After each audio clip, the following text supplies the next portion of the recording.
7 years ago, on June 25th of 2015, a YouTube channel by the name of Obscure Horror Corner released a Let's Play of a video game called Sad Satan. This game sparked a ton of controversy and intrigue due to its alleged links to real-life tragedy and the dark underbelly of the internet. There is a ton of mystery behind this game, specifically surrounding the origin of where it comes from. Is it truly from the deep web? Was it all an elaborate ARG that failed? Or was it just a hoax? Hopefully by the end of this video, I've given you all the clearest answer as to who ended up creating this game and why. Now, because of the nature of this game, it might be unsettling to some viewers. If that ends up being you after watching this video, and you need something to lighten up your spirits, consider checking out the sponsor of today's video, Yahaha. It's a 3D user-generated content creation platform where anyone can create and publish their own virtual experiences without any coding experience whatsoever. It contains very simple and easy-to-use features and assets. All it takes is a simple search to go from nothing to your own dreamed-up experience that you and all of your friends can enjoy. Yahaha is also nice enough to host live sessions that are meant to help creators enhance their building skills and get those creative juices flowing. So if you need a break from all the creepy stuff that we go over today, click the link below to check out Yahaha and start creating your own games for free. Thanks to Yahaha for sponsoring today's video. So as I stated before, the origin for this entire incident seems to be the Let's Play video that Obscure Horror Corner posted in June of 2015. This upload would be followed by 4 more uploads, totaling 5 videos in the Sad Satan Let's Play series. It's important to note that when the video was first uploaded in 2015, the description of it used to read that the creator of the Obscure Horror Games channel, Jamie, was sent a video game via a random subscriber that provided him with an onion link, and upon visiting said onion link, led to him downloading and discovering the monstrosity that is the video game Sad Satan. The videos were simple Let's Plays that were absent of any commentary, adding to the overall atmosphere of the series because the game itself was already eerie on its own. Most of the actual gameplay of Sad Satan is just walking down very long hallways and random paths that the player gets seemingly teleported to. The game is so well known for walking down these extremely long paths that some even refer to the game as a walking simulator. Throughout the entirety of these 5 videos, the player would experience these jump cuts to still images, totaling around 10 plus images across the entire series. In the first part, there was this infamous photo of a man with deer antlers everywhere, a picture of Margaret Thatcher and Jimmy Savile posing for a photo holding signs with the organization NSPCC on it. NSPCC standing for the National Society for the Prevention of Cruelty to Children. You will see throughout the series that there are these constant themes and allusions to child cruelty that gave the game its notoriety. In part 2 of the series, we get an image of JFK moments before he was shot, a still image of Baphomet, which is a figure that is heavily associated with Satan, and the infamous shot of this little girl in the thumbnail who ends up being extremely bloodied up upon closer inspection. The other Let's Plays of the series included mugshots of the Otaku Killer, a known serial killer from Tokyo that murdered 4 young girls in that area. There were also these random notepad files that would pop up that contained obscure lettering and served no real purpose other than to add to the overall eerie feel of the game. There were also other images that linked to child exploitation. There is this photo of Rolf Harris with a bunch of kids, Rolf Harris later being involved in an underage case scandal, and a photo of Roman Polanski who sexually assaulted a 13-year-old girl. All of these visuals were accompanied by even stranger sounds, such as realistic screaming coming from a woman,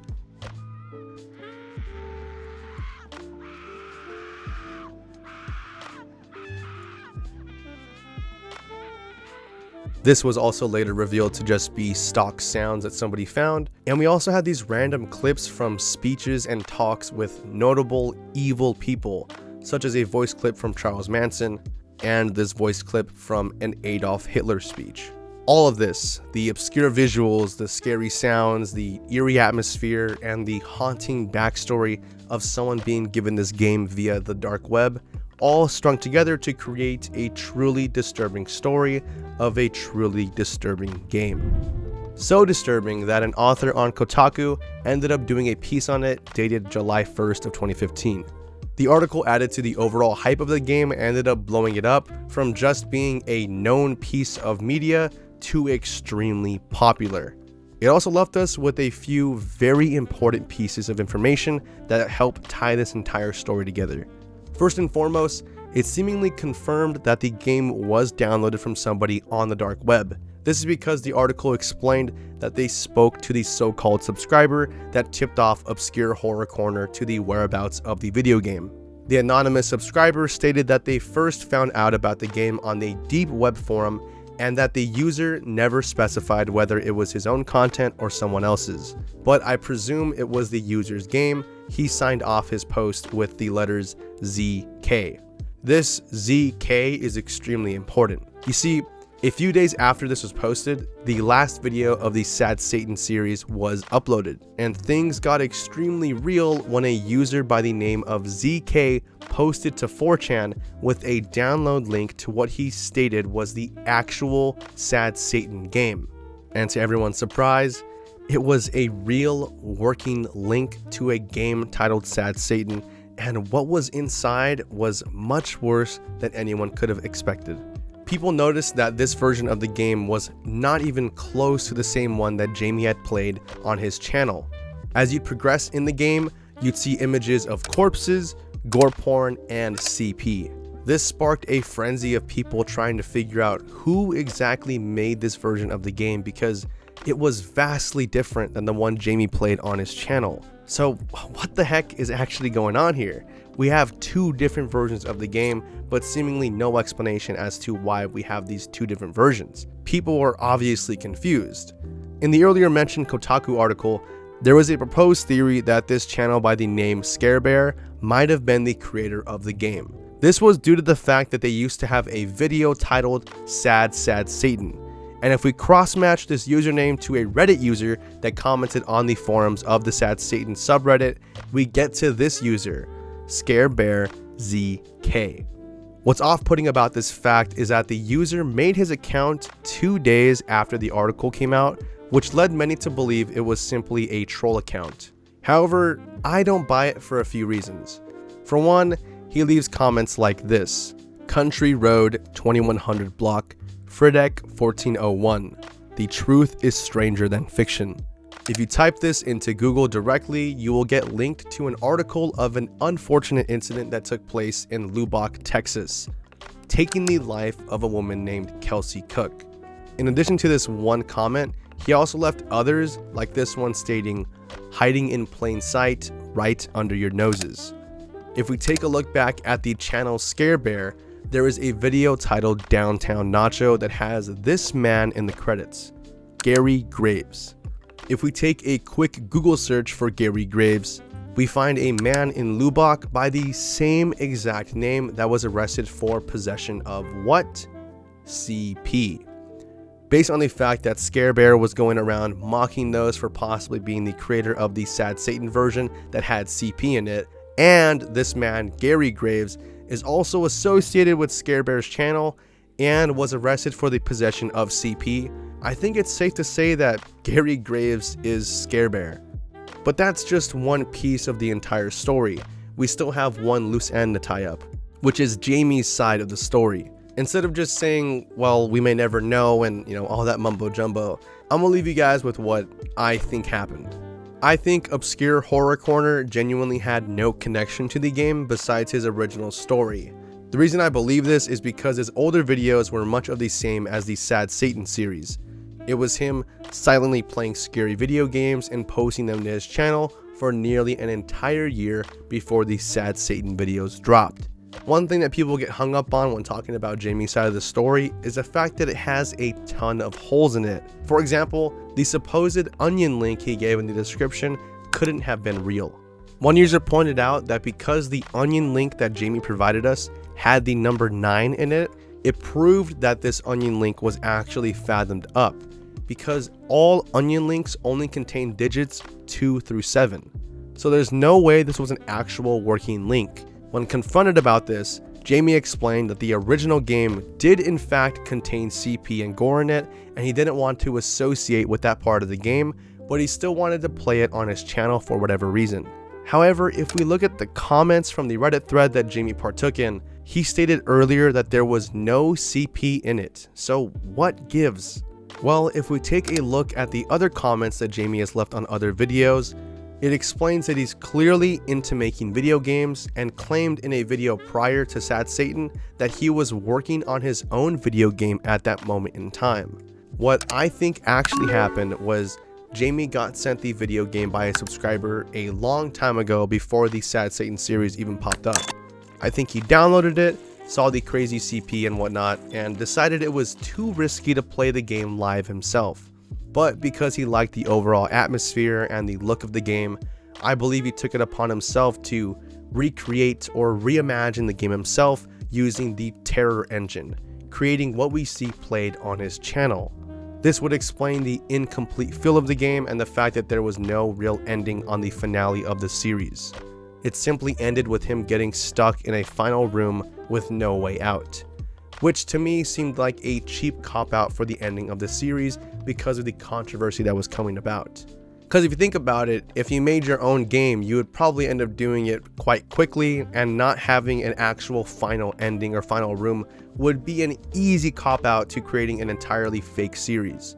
Also, the drastic differences between both versions of the game lead me to believe this as well. There is one major hole that I'll go over before I end the video off, but after seeing the real game get leaked, I believe Jamie didn't want to associate at all with Sad Satan anymore and didn't want people to think that he was weird for recreating the game in Terror Engine, so he simply went offline without so much as a word. There is one tiny thing that does associate Jamie with the Sad Satan version that had CP in it though, and it's the fact that after people dug through the files of the crazy version of Sad Satan, they did find his name plastered in some of the actual documents that were made with the game. So that's led people to believe that Jamie was in fact somewhat associated with the Sad Satan series, because how would it be possible for him to create this game within a matter of days and then post it if it wasn't actually already made?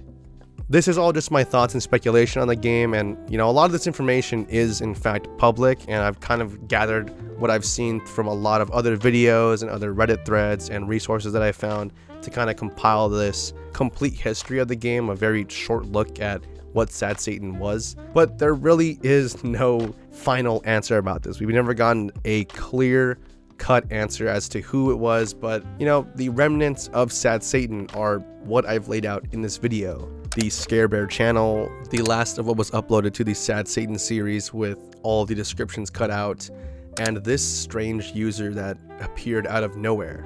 Hopefully I have laid out what I believe to be all of the details available surrounding the strange origin of this game. Again, I know this story was covered a lot already, but I wanted to put out a video that wasn't so focused on scaring the viewers and more focused on just telling the story straight out without getting too distracted by unnecessary details. If you liked the way that I deliver information, I do try to put an emphasis on not disturbing my viewers and more so just kind of telling things how it is. So if you guys like my style of putting this information out, be on the lookout for my next video about Japan's most banned anime, Midori, otherwise known as Shoujo Tsubaki. You definitely don't want to miss that. And as always, before I end the video, a quick Patreon shout out. Thank you to all the people who have subscribed to the Patreon so far. Again, I say this in every video, but I really do mean it. Thank you guys so much for supporting the channel. I love each and every one of you. You guys are the reason I'm able to do this for a living, as a lot of my videos do get limited ads or taken off of monetization. So aside from sponsors and whatnot, this is probably one of the only revenue sources I'm going to be having with going into the new year. So if you guys want 1 day early access to my Midnight Fright series, where I go over all things disturbing, or any of my in-depth iceberg videos, check out the link below for that. With all of that said, I will see you all in the next video. Thanks for watching.